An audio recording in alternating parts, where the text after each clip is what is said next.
Այնքան համեղ աղցան ենք պատրաստելու կանաչ լոլիկից, որ ամբողջ տարին ուզելու եք ուտել, այդ պատճառով էլ պահածոյացնում ենք։ Առաջին հերթին բանջարեղենը լվանում ենք շատ լավ։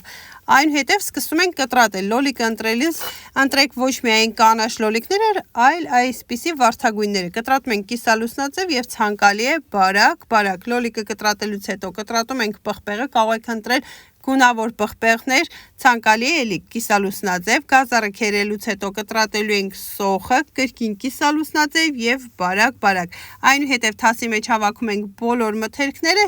եւ սկսում ենք համեմել։ Համեմունքները շատ պարզ են, ավելացնելու ենք նաեւ սխտոր մանրեցված, աղ, սև պղպեղ, քացախ, կարմիր պղպեղ եւ համեմի սերմ։ Բուսայուղի մասին էլ չենք մոռանում, իդեպ մանրամասն բաղադրատոմսը կգրեմ գրառման բաժնում, կանաչիներից էլ մաղադանոս եւ սամիտ։ Մի լավ խառնելուց հետո սկսում ենք լցնել տարաների մեջ, եռացնում ենք 20 րոպե եւ պահածոյացնում։